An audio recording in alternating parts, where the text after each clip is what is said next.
These are the faces of India's national shame.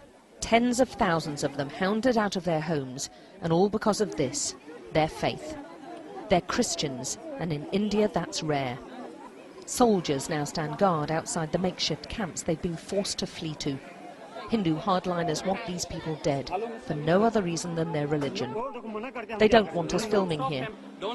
Producer Neville Lazarus is manhandled. Extra paramilitaries are called for backup.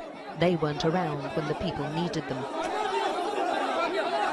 The crowd is incensed, urging us to come inside. The area's top official tries to calm them. But these are the same officials the Christians feel failed to protect them. And still they don't feel safe. The camp's been attacked twice. The authorities, they say, just look away. They are stuck in no man's land. They don't feel safe outside of the camp, and yet although they're living under armed guard, so many of them in one place makes them an obvious target. And all the while they believe no one cares and no one is listening. We have nowhere to go, they say.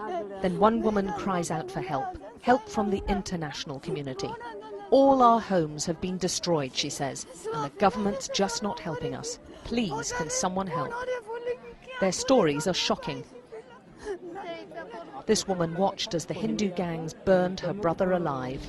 Even a nun was gang raped and paraded naked in public. We take Maniyar back to his village for the first time since the attacks, past the church where he used to worship. Hundreds of others have also been destroyed. The killing of a Hindu leader sparked this orgy of violence. Christians were blamed, and Hindu gangs went on the rampage, destroying village after village, house after house. 50,000 Christians have been left homeless.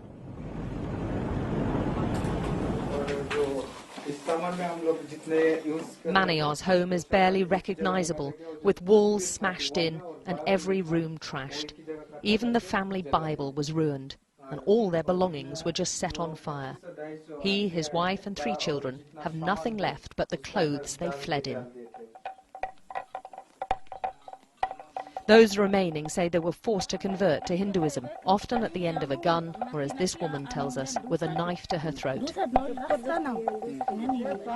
The conversions are continuing. These pictures were filmed by a Hindu cameraman. The Christians renouncing their religion each have a tikka mark placed on their forehead to signify the change in their status. There's also ceremonial burning of Bibles, hymn sheets and Christian booklets. These Christians insist their conversions are all voluntary, but they know now they won't be targeted. Now, if you want to stay safe in Orissa, you fly a saffron flag. It's the Hindu colour, the sign which says you're not Christian, and the mobs will then pass by and not attack. Displays of Christian faith are simply not tolerated anymore. It's mostly done in secret. Orissa's slowly being ethnically cleansed of its Christian minority. They were looking for me to beat or probably to kill me. That's why I was afraid. I could not live there. In the refuge camps, the tales of cruelty wrought on them is staggering. This woman saw one of her grandchildren, who was paralysed, doused with petrol and set alight.